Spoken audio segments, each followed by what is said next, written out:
Halo semuanya, hari ini kita akan membahas sebuah novel berjudul I Captured the Castle yang ditulis oleh Dodie Smith pada tahun 1949 dan berasal dari Inggris atau UK. Mungkin banyak dari kita tahu tentang cerita 101 Dalmatians. Nah, itu ditulis oleh Dodie Smith dan sudah difilmkan oleh Walt Disney. Nah, jadi ini penulis yang sama ya teman-teman. Nah, buku ini yang cetakan ini tahun berapa ya? Coba kita lihat teman-teman. Ini cetakan 2003. Aku ingat aku beli ini di Kinokuniya Singapura dan jujur waktu itu aku beli juga karena ada tulisan J.K. Rowling di sini. Jadi J.K. Rowling bilang bahwa buku ini memiliki salah satu narator terbaik dan narator yang paling karismatik yang pernah ia jumpai. Nah, penasaran kan? J.K. Rowling yang sudah sekaliber itu bisa memuji buku ini, terutama naratornya atau tokoh utama penceritanya. Gini. Nah, teman-teman bisa lihat ini buku yang udah saya tandain banyak dengan sticky label. Ini tanda ini ya, kutipan-kutipan bagus gitu. Jadi silakan dilihat sendiri, ini ada banyak kutipan warna-warni ya yang aku tandai dengan warna-warni seperti ini. Oke, teman-teman pasti banyak yang belum familiar dengan cerita I Captured the Castle ini. Jadi kita mulai dulu dengan sinopsis ya. Buku ini bercerita tentang sebuah keluarga, yaitu keluarga Mortmain yang dulunya pernah berkecukupan, namun selama 5 tahun belakangan mereka hidup miskin dan agak terpencil. Jadi cerita dalam buku ini sudah mengambil setting pada saat mereka miskin ya teman-teman. Nah, keluarga Mortmain ini tinggal di sebuah bekas kastil. Jadi castle di judulnya itu I Captured the Castle merujuk kepada kastil tempat mereka tinggal. Keluarga Mortmain ini keluarga yang eksentrik ya teman-teman. Jadi si kepala keluarganya itu, Mr. Mortmain, adalah seorang penulis yang sedang mengalami writer's block.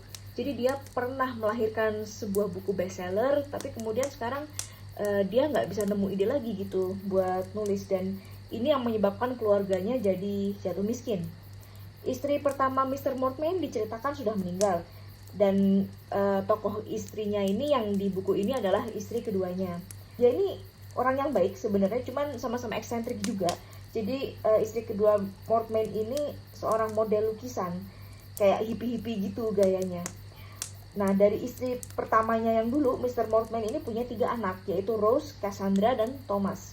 Jadi ada 2 perempuan dan 1 laki-laki anaknya. Si Cassandra inilah, yang Cassandra Mortmain ini yang menjadi protagonis sekaligus narator dari novel I Captured the Castle. Oke, jadi novel ini berbentuk buku harian yang ditulis oleh si Cassandra. Jadi kita lihat ya, buku ini dibagi jadi 3 bagian besar. Yang pertamanya nih judulnya The Sixpenny Book. Jadi ceritanya dia lagi nulis di sebuah jurnal yang harganya cuman 6 penny. Nah, ini yang The Shilling Book. Jadi buku ini ceritanya harganya 1 shilling. Dan ini yang terakhir The 2 Guinea Book. Jadi buku ini harganya kira-kira 2 Guinea. Yang buku ini maksudnya adalah jurnalnya si Cassandra itu. Ceritanya memang si Cassandra sedang belajar jadi penulis dan dia berlatih menggambarkan hal-hal yang terjadi di sekitarnya.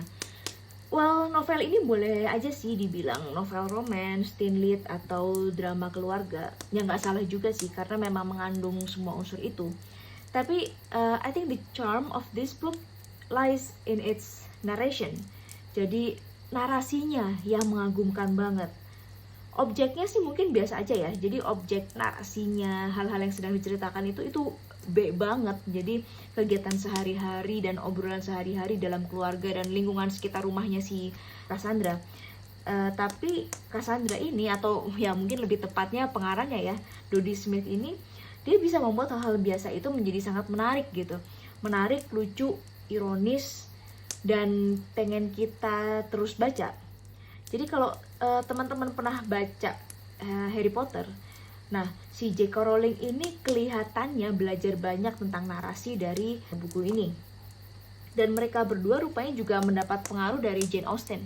Itu yang menurut yang aku baca ya di internet. Jadi aku riset-riset dikit tentang penulisnya, tentang novel ini. Jadi Jane Austen, kemudian Dodie Smith dan J.K. Rowling punya seperti apa ya, semacam nuansa atau tone yang mirip dalam gaya mereka bercerita.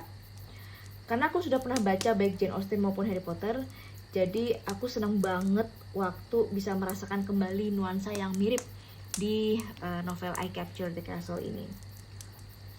Sebenarnya kalau diminta menggambarkan kayak apa sih bagusnya itu, aku agak sulit sih menjelaskan ya teman-teman. Mungkin ada baiknya memang baca sendiri. Tapi mungkin teman-teman ingat, yang terutama yang pernah baca Harry Potter ya, gimana cara si J.K. Rowling itu mendeskripsikan suatu hal yang sebenarnya mungkin nggak terlalu menyenangkan. Jadi misalnya situasi keluarga yang ada argumen, atau profesor yang lagi marah-marah gitu, atau keseharian seperti itu, tapi bisa ada lucunya, tapi kemudian belakangan kita tahu itu ada arti yang lebih dalam juga. Nah seperti itu kira-kira teman-teman. Ini juga bisa kalian temukan di novel ini.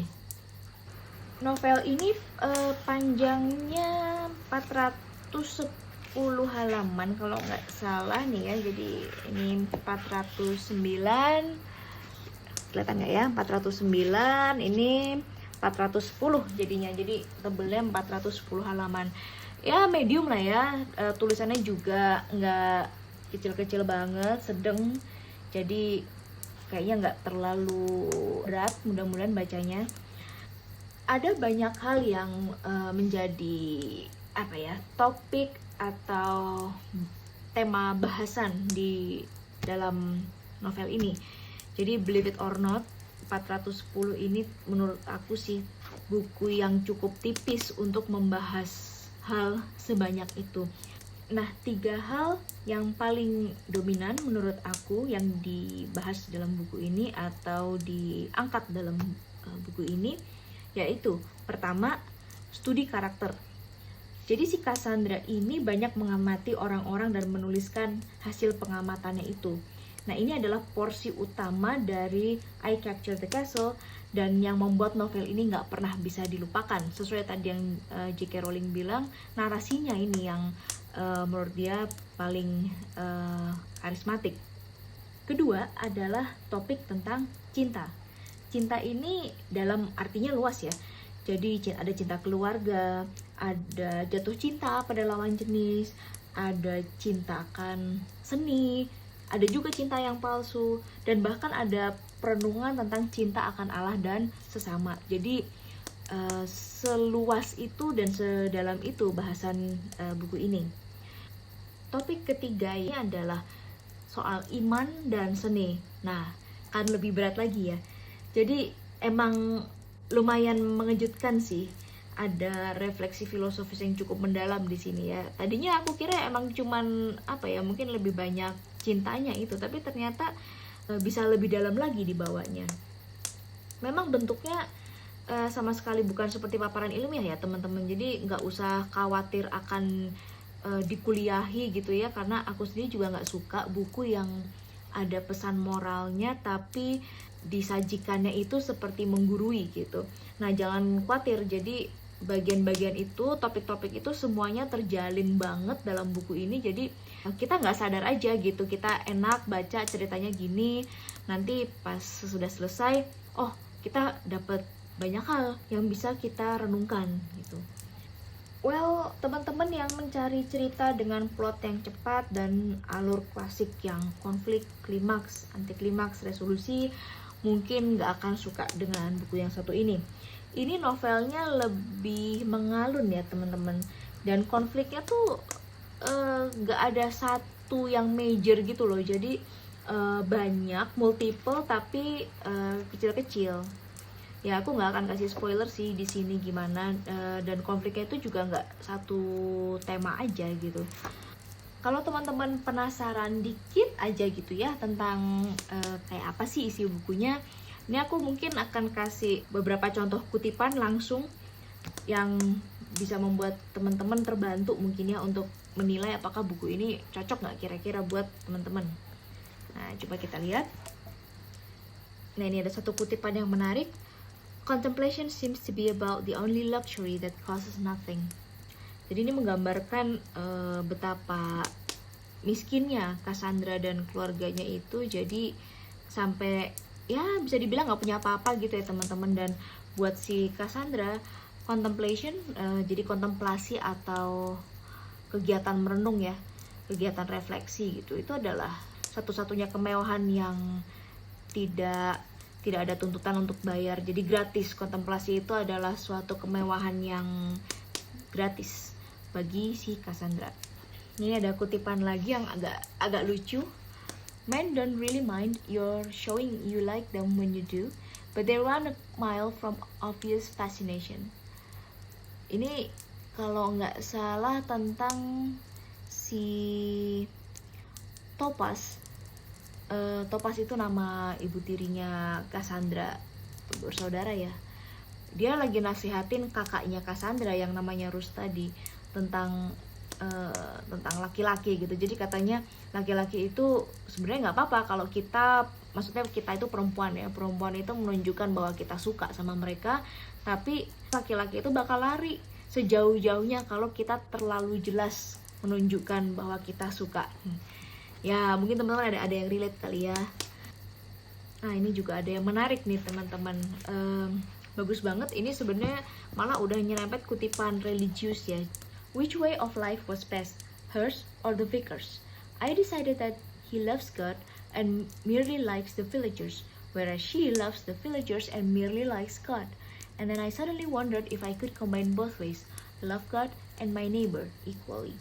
Jadi ini si Cassandra ceritanya lagi membandingkan hidupnya tokoh namanya Miss Marcy ya kalau nggak salah. Jadi ibu-ibu gitulah di desanya tempat mereka tinggal. Nah, vicar ini maksudnya imamnya, imam yang di gereja itu. Di desa itu ceritanya hanya ada satu gereja.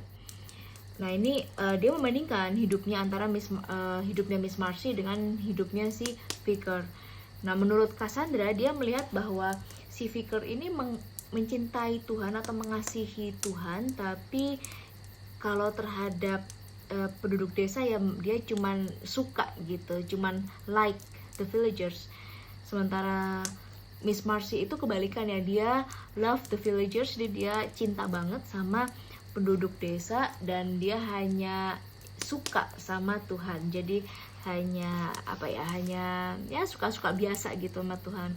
Dan tiba-tiba si Cassandra bertanya-tanya, apakah saya bisa combine both ways, jadi untuk mengasihi Allah dan mengasihi sesama dengan taraf yang sama gitu.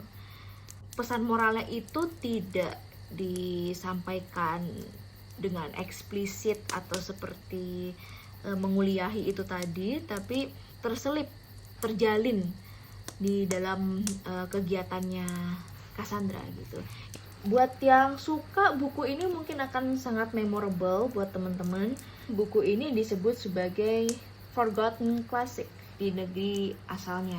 Jadi banyak yang menyebut buku ini harusnya dianggap sebagai sastra klasik, dan konon di sana sih nggak pernah out of print ya. Jadi sampai sekarang katanya sih memang masih dicetak terus karena banyak yang mengingat buku ini sebagai bagian dari saya nggak tahu, mungkin bagian dari kesusastraan di UK sana gitu.